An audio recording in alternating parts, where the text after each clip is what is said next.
and welcome to this edition of Where You Live. I'm Fallon Wagner, and today we're talking about taiko drumming here in Lethbridge. I'm joined by Shirley and Jerry. They're longtime members of the Taiko Drumming Club here in Lethbridge. Thank you so much for joining us, guys. We really appreciate it. You're welcome. Pretty exciting for us. And we're happy to be here. Let's start off just by talking about, maybe Shirley, how you found out about taiko drumming here in Lethbridge. Many years ago, there was a group from Edmonton that came down, Kita no Taiko, and it was advertised that they would be doing a workshop. So I was very excited because I had heard of Taiko, I'd seen Kita no at the Japanese garden and thought they were amazing. So I was really excited to have the opportunity to work with them. So worked with them for a weekend, and the rest is history. And here we are today. And for Jerry, what initially attracted you to drumming? I've always been interested in percussion. I've taken African drumming weekend workshops. I too saw drumming in Edmonton at their cultural days, so I'd seen taiko and thought it was amazing. Retired, saw an ad in the paper and called, and that's how I got there. Awesome. And now how long have you been drumming for? 14 years. 14 years. And how about for you, Shirley? 15. Wow, that's awesome. And what do you enjoy about it now? I mean, you've both stuck with it for over 10 years, so what do you enjoy about it? And what would you tell people who are interested in it? There is so much to enjoy. I love learning. I love rhythm. I love the camaraderie. I love the way that we work to come together as a group. So camaraderie, like good friends, it's a good community, but also as an ensemble to work together and make these sounds come together into something that's beautiful. I love that. That's awesome. That's such a great way to put it. And yourself? I think one of the things that really attracted me and kept me was the physicality of it. I am very interested in being active and fully engaged in whatever I do, and that fit my needs really well. Awesome. And do you both think that taiko drumming is quite well known, or do you think there's still a lot of people who, when they see you at an event or something, they're surprised by the art? I think it's, in many ways, it's well known in Lethbridge. The last time that we had an open workshop, we had more than 30 people that expressed interest in drumming. Because we've been a part of the parade, because we've done so many public performances, I think that we're in many ways well known, and yet there's still people who see us and are surprised and come up to tell us that they'd never heard of us and want more information about the group. That's awesome. So if for someone who maybe is looking for more information or is really interested in taiko drumming but is maybe a little bit apprehensive, doesn't think that they maybe have the musical talent to do it, would you have any advice for someone who maybe wants to learn a little bit more? Oh, come try it. It's incredible. And as Shirley mentioned, the camaraderie, the acceptance, the involvement as newcomers come in is really positive and reassuring. It's scary to try something new and venture out, but I think there's just a real welcoming amongst our group for sure. So then you would say maybe that there's a social aspect as well? Oh, for sure, for sure. And we're big party people. Well, if that's not reason to come check it out, I don't know what would be. Maybe could you both tell me about a favorite performance or event that you've been to for taiko drumming so far? We were talking about that before you came, and we love them all. It's hard to pick one out. The parade is always a favorite because it's so much fun to play back and forth, and the crowds at our Whoop Up Day parades they are so appreciative, and they're so, we get lots of back and forth with them. So the parade would be definitely one performance that stands out of so many. Thank you. We did talk about this. The Japanese garden also is a return engagement that we have throughout the summer. And because the people entering the garden, of course, as a tourist site, are unique and different, we've performed for the Princess of Japan last year, and that was really exciting. We performed for children, sometimes on school tours, or the has children's stays there, so we get to perform with and for children, and then of course the out-of-towners. So that's a really great event. That's awesome. Yeah, and such a great venue to play at. So beautiful to be surrounded by. And do you both have maybe a favorite song or a type of song to play, a type of rhythm that you really both enjoy or individually enjoy playing? We talked about that too because we love them all. And I was saying, in a funny way, I really like the work that we do before we get into the song. So working on rhythms and working on musicality and working on just developing our own skills as percussionists and bringing that together. Working on the choreography. We're learning old songs in new ways and different kinds of steps and different kinds of moves. I love that part too. So, and all of those parts come into play when we play a song. Awesome. And yourself? I think that there's one that I think must stand out in my mind. It's called Miyake, and it is, a lot of it is played on the side of a drum, so the position of the drum is different.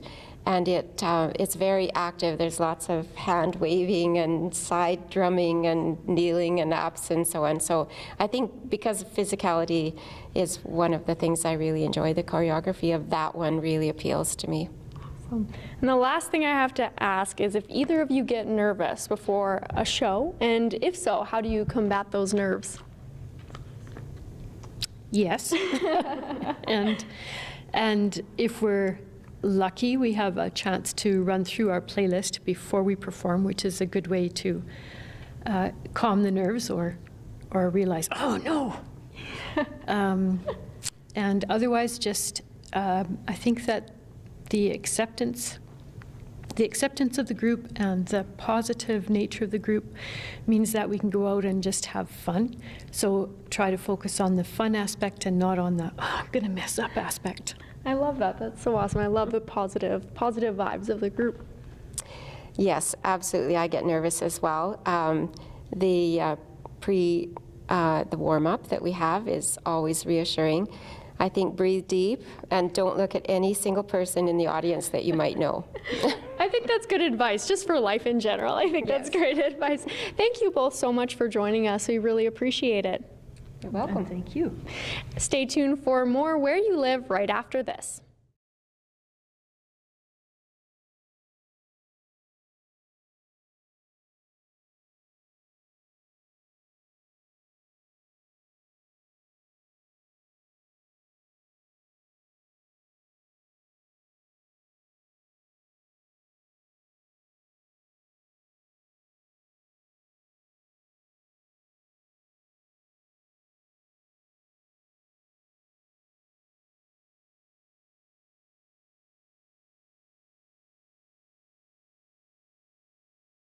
Welcome back to Where You Live. We're still talking about the Lethbridge Community Taiko Association. I'm now joined by Mark, who's the music director for the association. Thanks so much for joining us, Mark. We really appreciate it. Yeah, absolutely. Thank you for coming in.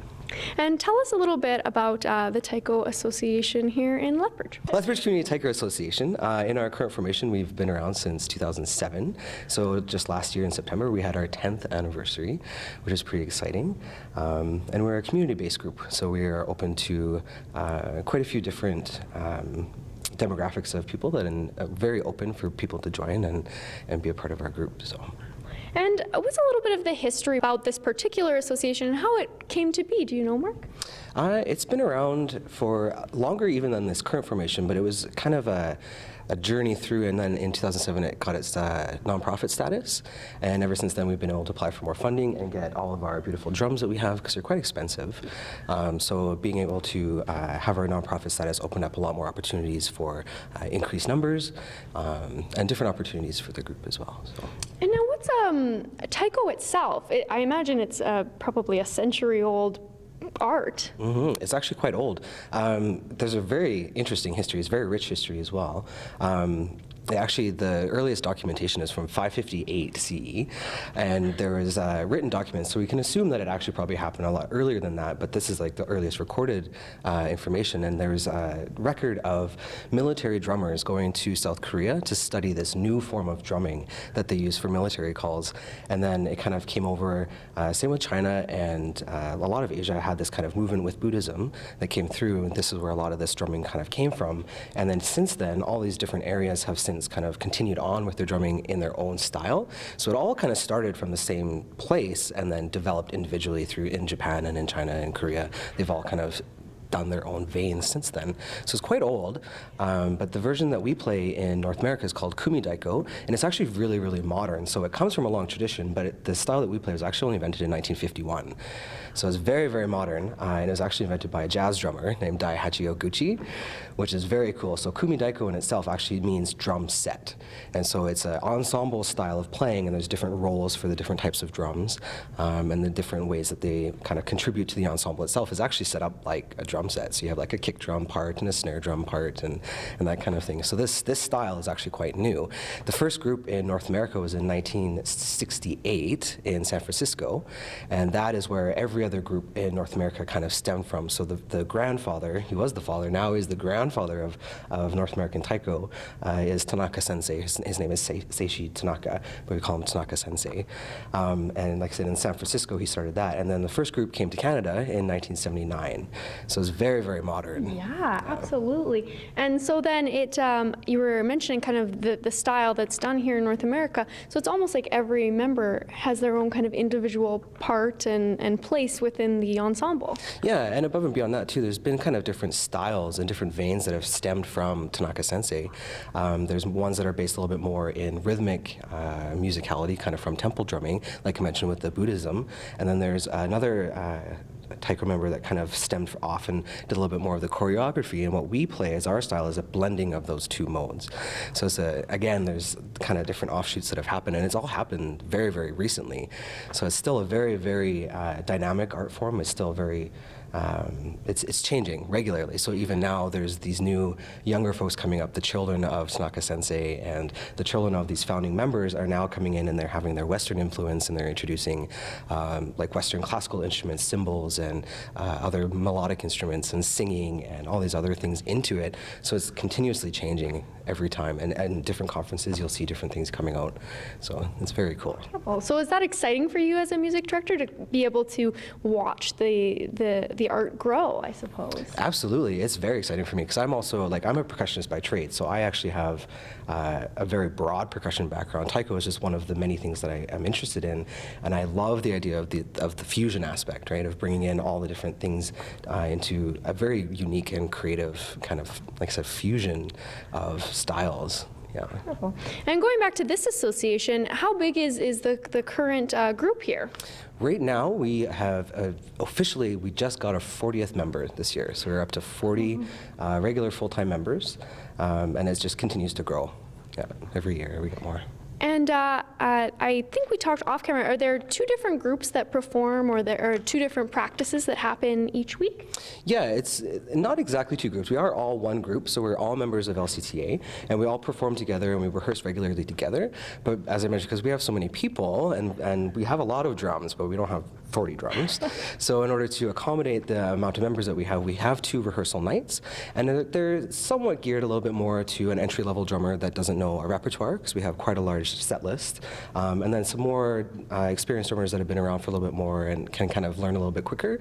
So we tend to kind of somewhat group them kind of on that and what their goals are with the group, because there's some members that drumming isn't their life, like myself, so they come to the rehearsal, and it's wonderful. As the ladies mentioned, it's very community-oriented, so they get to come, they visit, they drum, they have a really good time, and then there's other members that are a little bit more motivated, that kind of and they go home, and they're like, how do I do this? And they start practicing, and they really want to do it. So there's a little bit of a different focus, and that kind of helps us figure out where people are going to be able to attain their goals a little bit better as well. And for you as the music director, what's it like to coordinate 40 people? It's a lot of fun. Yeah, it is a little bit of a challenge. It's a lot of people to keep happy, but we constantly are trying to do that. So as we are run by a board, so we have lots of meetings and ways to go about making sure that all the members are satisfied and that they're able to attain, like I mentioned, attain their goals. But it's definitely a challenge because even within each individual night, there's a broad range of skill and different abilities. You know, we have some of our members are a little bit older, so there's physical limitations. So it's quite a challenge to kind of keep everybody in there, but it's definitely fun. It keeps me on my toes for instruction and ways of teaching. So. I bet it does, yeah. And speaking of maybe new members or people just starting out, what advice would you give to someone who's interested in Taiko but has never really, maybe is a little hesitant to start and join? Oh, just go for it. Like I heard Jerry, I was kind of listening in the background. She was saying, just go for it. And she mentioned it's a little bit scary to try something new, but everybody in the group was in that same position at one point, right? So it was very supportive. All 40 people were all having to come and take that first step, right? So everybody knows where you're coming from. If you're nervous to try it out, there's no pressure, and it's not like, you know, you play a wrong note, we're not going to cut your arms off or anything. It's very, very open and very fun. And my way of teaching is if you make a mistake, you just got to kind of smile and laugh about it, right? Because it's not going to do, you kind of just let it go. And yeah, so. That's great advice. And what do you love yourself about Taiko drumming? There are lots of things that I love about Taiko drumming. The community is a big one for me because of the different things that I do in the community, different types of percussion and lessons and teaching. I find Taiko a little bit different in the sense that people are, you kind of come together as more of an experience instead of a performance. So there's lots of work for preparation. But above and beyond even our own individual group, I try very hard to kind of keep in connection with other groups as well. So even just last night, we were up in Calgary performing at Mount Royal for one of their Taiko recitals. We were guest performers there. So we try to keep kind of connected with the other groups and see what other people are doing. And because, like I was mentioning, everything is so quickly evolving that it's cool to see what the other groups are doing because they come from different backgrounds as well. So this community reaches out even further than just Lethbridge. So that's one of the big things that I really like about Taiko. It's quite unique to other styles of percussion. That's incredible. That's amazing that the community expands, like you said, beyond just Lethbridge. Yeah, absolutely. And you just mentioned that you recently had a performance at Mount Royal, but are there any other notable performances that really stood out to you? Quite a few. We're quite an active group. Like I want to say at least 40 performances throughout the year. A lot of them are at Nico Yuko, which is amazing. They're very much a huge supporter of our group, and we appreciate their connection and work as well. But we've done lots of things. One of the fun ones was last year for Canada Day, we collaborated with Global Drums and we kicked off the fireworks in the gardens. So then after we played, we got to lay on the grass under the fireworks and watch all of them. So that was pretty cool. Jerry mentioned we played for the Princess, and that was a really, really cool experience. We've done other collaborations with the community band, Silver Band. We did one last year. The Parade, which I gotta say we won Most Entertaining Float. Yeah. So we actually Gotta note that. Yeah, because it was really fun to do. So, and you know, it's entertaining and energetic, and but there's definitely no shortage of really cool opportunities that come with this group. So. Absolutely. It sounds like, as you mentioned, very involved in the community, and you mentioned the association itself is like a community, but has the community of Lethbridge and the people of Lethbridge, do you find that they've really welcomed you as a group and supported the association? Absolutely, yeah. It's very supported. There is a large Japanese population and a lot of Japanese culture in Lethbridge as well. So not only from the Japanese community, we've also got lots of acceptance from other people. We're consistently having people exposed to Taiko that have never been exposed to it before, and then other people that have seen other groups play, and then kind of seeing a different style and a different interpretation of Taiko as well. So we're very much supported, yeah. Great. And so for the community wondering, are there any big performances coming up this year that we should know about? So far, we have a few booked for the spring. We will be playing for the Moonlight Run coming up on March 17th. And those are what we have kind of booked. We play quite regularly throughout the summer at Nico Yuko, and you'll have to kind of keep on top of that to kind of see when that is, because there's quite a few. There's probably 2 or 3 a month that we're playing at the gardens. And then whatever kind of comes up, probably the Whoop Up Parade as well. And yeah, so lots of opportunity. Lots of opportunity, yeah, to catch you guys. And how often, you mentioned 2 times a week, but what's the season, if there's a season for the association, how often do you practice? We practice year-round. Our performance season is kind of spring to fall-ish. There's not as many things in the wintertime because a lot of outdoor drumming. It doesn't really work in the wintertime. Our drums aren't really equipped to handle minus 40-degree temperatures. But we practice year-round. We do take 2 weeks off for Christmas, but other than that, we rehearse all year. And what kind of dedication would you say it takes to learn the instrument? That all depends on your goals. Yeah, you can come and you can just kind of bang around and have some fun and make some noise and try a little bit of movement. And then it's kind of open to however far you want to take it. There's no shortage of different styles to learn, different rhythms, complexity of rhythms. So it just all depends on what you want to do with it. And what initially attracted you to taiko drumming? You said that you had a background in percussion, but what was your initial journey to music director today? My first exposure to taiko was actually through the University of Lethbridge. So I did my Bachelor of Music at University of Lethbridge, and I played in the Global Drums Ensemble, and I still do. And that was my first experience with taiko. So 5 years ago, and ever since then, I just loved it. I've kept playing it. The original reason that I really liked it above and like differentiated it from other styles of percussion was the physicality of it, the movement, the gesture, the choreography, the kind of melding of dance and martial arts and stance and rhythm was a unique thing, because in a lot of other styles of percussion, especially classical, you're not really encouraged to move a lot. You know, you're on stage with a symphony, you don't want to be too distracting in the background or anything, right? So it's, you know, it's a little bit different. So the opportunity to incorporate these other like very applicable things to drumming, because when you're moving, it makes sense to move your arm up as you're coming down to get a nice big stroke. So to incorporate that into the style was really cool. I really like that. And lastly, I mean, you've got me excited now about taiko drumming, but if someone wants to find out more information, where can they find you guys? Are you online at all? Yeah, we have a website. It's lethbridgetaiko.com. We also have a Facebook page and a Twitter account. Yeah, so you can find us on all of those. Easy to connect. Thank you so much for joining us, Mark. We really appreciate it. Absolutely. Thank you. And thank you for tuning in to this edition of Where You Live. We'll see you next time.